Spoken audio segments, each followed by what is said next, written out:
Hyderabad agriculture యూనివర్సిటీలో ఏర్పాటు చేసిన రైతు నేస్తం కార్యక్రమానికి సీఎం రేవంత్ రెడ్డి హాజరయ్యారు. ఇప్పుడు లైవ్ చూద్దాం. అప్పుడే రాష్ట్రం అభివృద్ధి పదం వైపు నడుస్తుంది. రాబోయే 10 సంవత్సరాలలో తెలంగాణ ఎకానమీని $1 ట్రిలియన్ ఎకానమీ చేయాలంటే వ్యవసాయం లాభసాటిగా మారాలి. రైతుల పెట్టుబడికి రెండింతలు లాభం వచ్చినప్పుడే తెలంగాణ రాష్ట్ర ఆర్థిక వ్యవస్థ అభివృద్ధి పదం వైపు నడుస్తుంది. మరి తెలంగాణ రాష్ట్ర ఆర్థిక వ్యవస్థ అభివృద్ధి పదం వైపు నడపాలంటే పరిశ్రమలు పెట్టే వాళ్ళకి సబ్సిడీలు ఇవ్వడమే కాదు, పరిశ్రమలు పెట్టే వాళ్ళకి భూములు ఇవ్వడమే కాదు, వ్యవసాయం చేసుకుంటున్న పేద రైతులకు కూడా సబ్సిడీలు ఇవ్వాల్సిన అవసరం ఉంది, ఇన్సెంటివ్లు ఇవ్వాల్సిన అవసరం ఉంది, టెక్నాలజీని బదిలీ చేయాల్సిన అవసరం ఉంది, సాంకేతిక నైపుణ్యాన్ని నేర్పాల్సిన అవసరం ఉంది. ఈరోజు టెక్నాలజీలో ఏఐ టెక్నాలజీ వచ్చింది. రైతుకు తెలీదు పాపం, 2 ఎకరాలలో ఒడ్లు పండిస్తే మొత్తానికి యూరియా చల్లుతాడు. కానీ ఎక్కడ సమస్య ఉందో అక్కడనే చల్లగలిగిన సాంకేతిక నైపుణ్యాన్ని తెస్తే ఎరువుల బాధ తప్పుతుంది, కలుషితమైన ఆహారం తగ్గుతుంది, భూమి సారవంతమైన నేలగా ఉంటుంది. ఇట్లాంటి సాంకేతిక నైపుణ్యాన్ని కూడా ఈరోజు వ్యవసాయ శాఖ నేర్చుకోవాల్సిన అవసరం ఉంది, రైతులకు నేర్పాల్సిన అవసరం ఉంది. అదేవిధంగా ఈరోజు వ్యవసాయ పంపు సెట్లు సంవత్సరానికి దాదాపుగా 17,000 కోట్ల రూపాయలు ఉచిత విద్యుత్తుకి ఈరోజు మనం ఖర్చు పెడుతున్నాం. ఇవాళ అదే సోలార్కి మనం మారిపోతే సోలార్తోని మీ వ్యవసాయం ఉచితమే కాదు, మీరు సోలార్ విద్యుత్తు ద్వారా నెలకు 2,000 3,000 మా ఆడబిడ్డలకు ఆదాయం వచ్చేటట్టు విద్యుత్తు శాఖకు సంబంధించి ఉప ముఖ్యమంత్రి గారు ప్రణాళికలు చేస్తే రైతులు సిద్ధంగా ఉన్నారు. దానికి అవసరమైన పెట్టుబడి మనం పెడదాం. కొన్ని వేల కోట్ల రూపాయలు ఒకసారి పెట్టుబడి పెట్టినా 25 సంవత్సరాలు ఈ రైతులకు లాభసాటిగా ఉంటుంది. వాళ్ళు వాడుకునేది వాడుకోగా మిగిలిన విద్యుత్తును మీకు అమ్ముతారు. ఈరోజు మా రైతులు అదాని అంబానీలతో పోటీ పడే విధంగా తీర్చిదిద్ది సోలార్ విద్యుత్ ఉత్పత్తిలో అదానీలతో పోటీ పడే విధంగా మా రైతుల్ని ఇంటికాడ కూర్చున్న వాళ్ళకే ఆదాయం వచ్చే విధంగా ప్రణాళికలు చేయాలి. ఈ వేదిక మీద నుంచి ఎనర్జీ డిపార్ట్మెంట్కు అదేవిధంగా సంబంధితానికి నా సూచన, మీరు ప్రణాళికలు సిద్ధం చేయండి, రైతులను చైతన్యం చేద్దాం, రైతులకు అవగాహన కల్పిద్దాం. మంది ఆడబిడ్డలు చదువుకొని విజ్ఞతతో మాట్లాడిన ఆ పెద్ద ఆయన మాట్లాడుతుంటే ఆయన ఉపయోగించిన ఇంగ్లీష్ భాష కావచ్చు, పదాలు కావచ్చు, అవగాహన కావచ్చు, అనుభవం కావచ్చు, ఆ పిల్లలే కాదు వేదిక మీద ఉన్న మంత్రులు కూడా నేర్చుకోవాలి. విషయాన్ని ఏ విధంగా సూటిగా శుద్ధి లేకుండా ఎట్లా చెప్పొచ్చో, అవగాహన ఎట్లా కల్పించో ఆ పెద్ద మనిషిని మనం చూసి నేర్చుకోవచ్చు. అందుకే ఇవాళ అలాంటి వాళ్ళని నేను కలెక్టర్లకు ఆదేశాలు ఇస్తున్నా.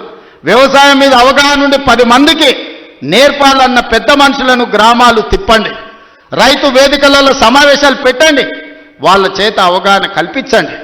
అవసరమైతే వాళ్ళకి ఆహారవర్యం ఇవ్వండి, రోజుకో 1000 రూపాయలు ఇవ్వండి. వాళ్ళ అవగాహనతోని రైతు వేదికలలో పోయి అవగాహన కల్పించినందుకు అదొక గుర్తింపు, ఒక గౌరవం. 1000 రూపాయలతో ఒక రోజు వాళ్ళ జీవితంలో మార్పు వస్తుందని నేను చెప్పడం లేదు, కానీ ప్రభుత్వం ప్రోత్సహిస్తుంది, ప్రభుత్వం గుర్తిస్తుంది, ప్రభుత్వం మిగతా రైతులకు అవగాహన కల్పించడానికి ప్రయత్నం చేస్తుంది అని చెప్పడానికి ఇవన్నీ కూడా ఉపయోగపడతాయి. కాబట్టి కలెక్టర్లందరికీ కూడా ఈ వేదిక మీద నుంచి చీఫ్ సెక్రటరీ గారికి నేను ఇన్స్ట్రక్షన్స్ ఇస్తున్నా. కలెక్టర్లందరినీ కూడా మీరు కలెక్టర్స్ కాన్ఫరెన్స్ తీసుకొని సోలార్ పంపు సెట్ల వల్ల ఉన్న ప్రయోజనం ఈరోజు రైతులకు వరే కాకుండా ఇతర లాభసాటి పంటలు ఏ విధంగా పండించాలి, భూమి యొక్క సారాన్ని చూసి ఏ భూమిలో ఏ పండ్ల తోటలు వస్తాయో, ఏ భూమిలో ఏ కూరగాయలు పండుతాయో, ఏ భూమిలో ఏ పంట అధిక దిగుబడి వస్తుందో, అది మొక్కజొన్న వస్తుందా, లేకపోతే పత్తి వస్తుందా, మిర్చి వస్తుందా, లేకపోతే కందులు వస్తాయా. మా కొడంగల్ తాండూరు ప్రాంతంలో మేము కందులు పండిస్తాం.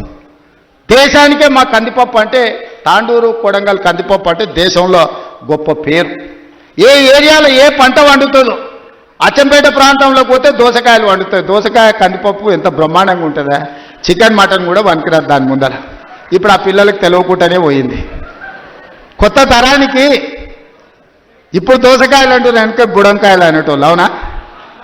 కందిపప్పులా వేసి చేస్తే మన అమ్మనో నాయనమ్మనో వండితే మటన్ చికెన్ కంటే టేస్టీగా ఉండేది. జొన్న రొట్టెతోని కందిపప్పు బుడంకాయలతో తింటే ఎంత మజా ఉండేదా. ఇవాళ ఆ రుచులే పోయినాయి.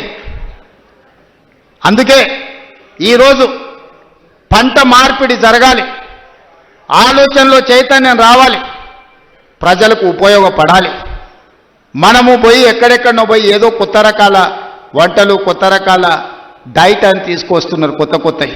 ఎందుకంటే మన పెద్దోళ్ళు మనకి ఇచ్చిపోయారు, జొన్న రొట్టె తినండి, మీ బట్టలు మీరు ఉతుక్కోండి, 6 ప్యాక్ ఉంటుందో లేదో మీకు తెలుస్తుంది. మీ బట్టలు మీరు ఉతుక్కొని జొన్న రొట్టె తింటే మీరు ఏ జిమ్ములకి వెళ్ళి కండలు పెంచాల్సిన పని లేదు, ఆటోమేటిక్గా మీరు 6 ప్యాక్ తయారవుతారు. అవేవి చేయకుంటుండి జిమ్ములలో పోయి స్టెరాయిడ్స్ వారి ఆరోగ్యాన్ని పాడు చేసుకుంటారు. అందుకే ఈరోజు మా రైతులను ఇన్ని లక్షలాది మందిని వేదిక మీద నుంచి, వ్యవసాయ యూనివర్సిటీ నుంచి లక్షలాది మంది రైతులను ఉద్దేశించి ప్రసంగించడమే కాదు, వాళ్ళకు వేలాది కోట్ల రూపాయలు బదిలీ చేయడం, ఇదొక మర్చిపోని జ్ఞాపకం. మీ అందరికీ ఈ ప్రభుత్వం అండగా నిలబడుతుంది. రాబోయే రోజుల్లో భూమి అనేది మీకు ఇండ్ల పట్టా అనేది ఇందిరమ్మ ఇల్లు అనేది ఇందిరమ్మనే ఇచ్చింది. ఆనాడు దొరల దగ్గర భూస్వాముల దగ్గర వేలాది ఎకరాలు ఉంటే అగ్రికల్చర్ సీలింగ్ యాక్ట్ తీసుకొచ్చి ఆ భూములన్నీ తీసుకొని పేదోళ్లకు అసైన్మెంట్ పట్టాల పేరు మీద పంచిపెట్టారు.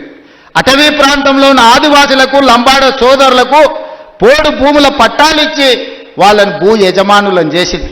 ఇల్లు లేనోళ్లకు ఇంటి పట్టా ఇచ్చింది, ఇల్లు కట్టుకోలేని వాళ్ళకు ఇందిరమ్మ ఇల్లు కట్టించింది. డబుల్ బెడ్రూమ్ ఇల్లు అన్నాడు. ఎవరికన్నా ఇక్కడ ఉన్న పేద రైతుకు డబుల్ బెడ్రూమ్ ఇల్లు వచ్చినాదే. కానీ ఇవాళ లక్షలాది ఇందిరమ్మ ఇండ్లు ఇవ్వడానికి మనం ముందుకు వచ్చినాం. మీరు ఇండ్లు కట్టుకోండి, ఒక ఇంటి వాళ్ళు కాండి, ఉన్న ఊర్లో ఇల్లు, ఇంత వ్యవసాయ భూమి అనేది మన ఆత్మగౌరవం. అంతకుమించి రైతులు ఏం కోరుకుంటలేరు. వాళ్ళు కష్టపడ్డ పంటకు వాళ్ళు గిట్టుబాటు ధర అడుగుతారు. అవి కూడా ఇవ్వలేని పరిస్థితిలో ఈ ప్రభుత్వం లేదు. మిమ్మల్ని ఆదుకుంటుంది, మీకు అండగా నిలబడుతుంది. పంట మార్పిడి చేయండి. మీరు ఏం పండించినా పంట మనం కొనుగోలు చేయడానికి అవసరమైన కేంద్రాలను ఏర్పాటు చేస్తాం. నాకు మంచి టీం ఉన్నది, మంచి మంత్రులు ఉన్నారు, అనుభవం కలిగిన వాళ్ళు ఉన్నారు.